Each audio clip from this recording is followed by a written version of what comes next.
আসসালামু আলাইকুম বন্ধুরা, কেমন আছেন? আশা করি ভালো আছেন। আজকে আমরা জানবো খিজর আলাইসাল্লাম ও হজরত মুসা সাল্লামের কাহিনী।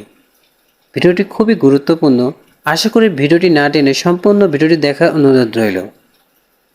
হজরত ইবনুল আব্বাস রাদিয়াল্লাহু আনহু হতে বর্ণিত, তিনি বলেন, হজরত উবাই ইবনু কাব রাদিয়াল্লাহু আনহু থেকে বর্ণিত, রাসূলুল্লাহ সাল্লাল্লাহু আলাইহি সাল্লাম আমাদের নিকট বর্ণনা করেছেন যে হজরত মুসা আলাইহিস সালাম একতা বনি ইসরায়েলে এক সমাবেশে ভাষণ দিতে দাঁড়ালে তাকে জিজ্ঞেস করা হলো, কোনো ব্যক্তি সর্বাধিক জ্ঞানী?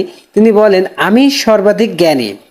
জ্ঞানকে আল্লাহর দিকে সৎপতন না করা কারণে আল্লাহ তাকে তিরস্কার করে বললেন, বরং দুঃসাহসের সঙ্গমস্থলে আমার এক বান্দা আছে, যিনি তোমার চেয়ে অধিক জ্ঞানী।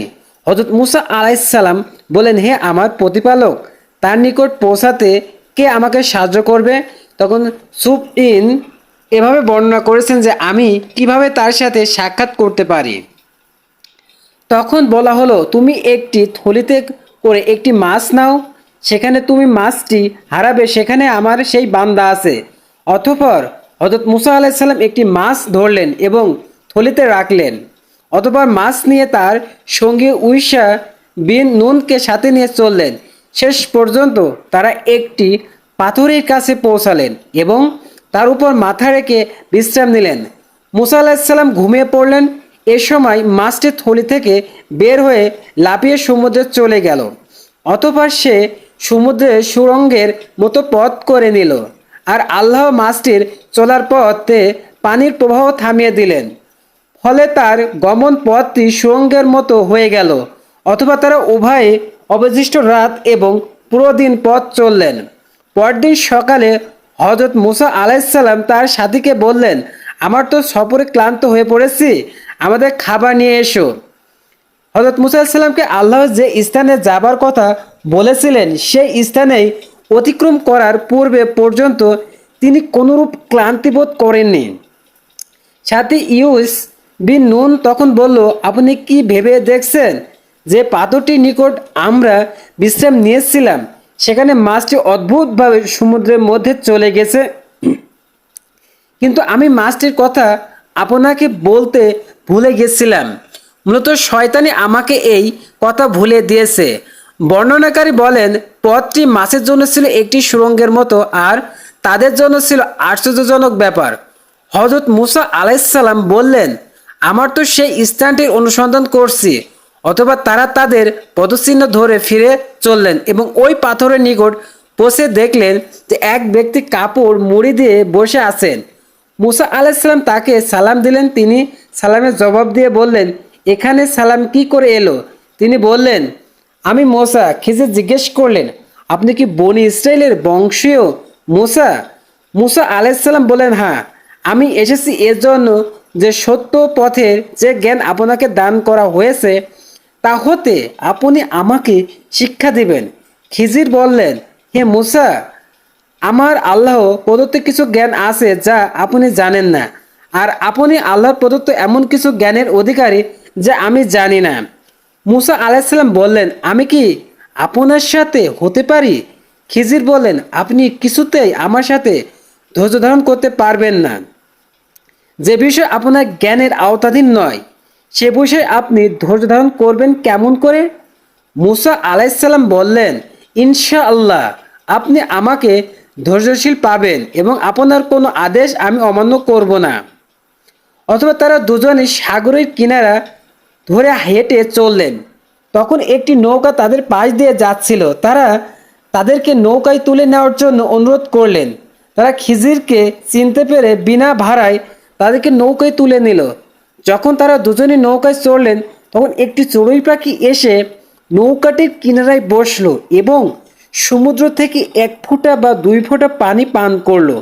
খিজির আলাইহিস সালাম বলেন, হে মুসা, আমার এই আপনার জ্ঞানের দ্বারা আল্লাহর জ্ঞান হতে ততটুকু কমেনি যতটুকু এই পাখিটি তার ঠোঁটের দ্বারা সাগরের পানি হ্রাস করেছে। তখন খিজির একটি কুড়াল দিয়ে নৌকাটির একটা তক্তা খুলে ফেললেন।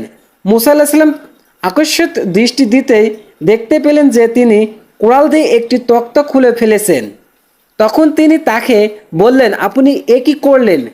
এ লোকেরা বিনা ভাড়ায় আপনাকে নৌকায় তুলে নিল আর আপনি তাদেরকে ডুবিয়ে দেওয়ার জন্য নৌকা ছিদ্র করে দিলেন।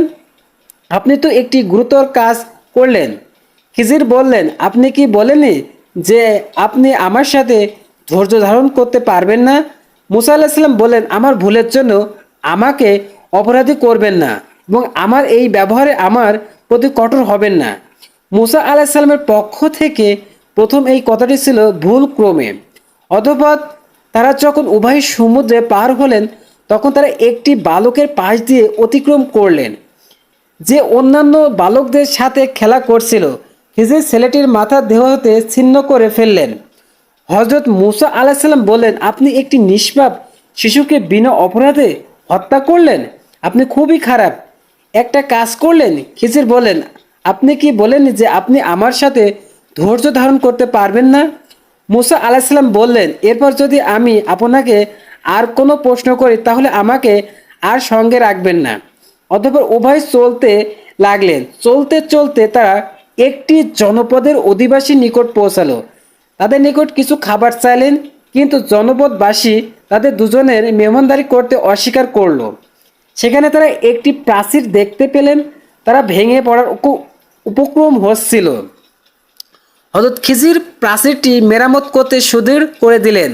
হযরত মুসা আলাইহিস সালাম বললেন, এই বসতির লোকদের নিকট এসে আমরা খাবার চাইলাম, তারা মেহমানদারি করতে অস্বীকার করলো, অথচ আপনি এদের দেয়াল সোজা করে দিলেন। আপনি তো ইচ্ছে করলে এর জন্য পারিশ্রমিক গ্রহণ করতে পারতেন।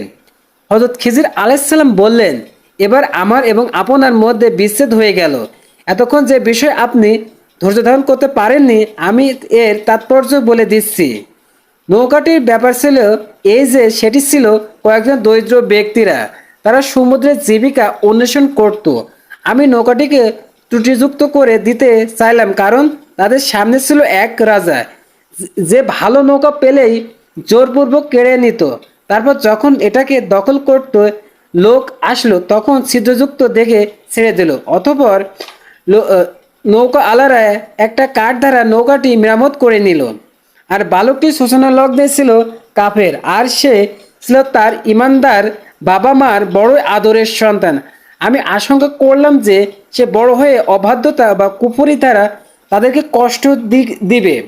অতঃপর আমি ইচ্ছা করলাম যে তাদের পালনকর্তা তাদেরকে তার চেয়ে পবিত্রতা, ভালোবাসায়, ঘনিষ্ঠতার একটি শ্রেষ্ঠ সন্তান দান করুন।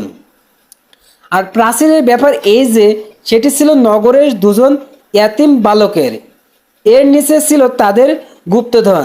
তাদের পিতা ছিলেন সৎকর্মপরায়ণ। সুতরাং আপনার পালনকর্তা পরবশ হয়ে ইচ্ছা পোষণ করলেন যে তারা যৌবনে পদার্পণ করে নিজেদের গুপ্তধন উদ্ধার করুক। আমি নিজ ইচ্ছায় এসব করিনি। আপনি যে বিষয়গুলোতে ধৈর্য ধারণ করতে পারেননি এইগুলো তার ব্যাখ্যা। এই ভিডিওটিকে আমরা যে শিক্ষাটি পাই চলুন জেনে আসি। সকল জ্ঞানের আধার আল্লাহ রব্বুল আলামিন। তিনি যাকে যতটুকু ইচ্ছা প্রদান করেন। জ্ঞান অর্জনের জন্য সফর অত্যন্ত গুরুত্বপূর্ণ। শয়তান সর্বদা মানুষের পিছে পড়ে থাকে। সে তাকে প্রতিনিয়ত আল্লাহর বিমুখ করার চেষ্টা করে।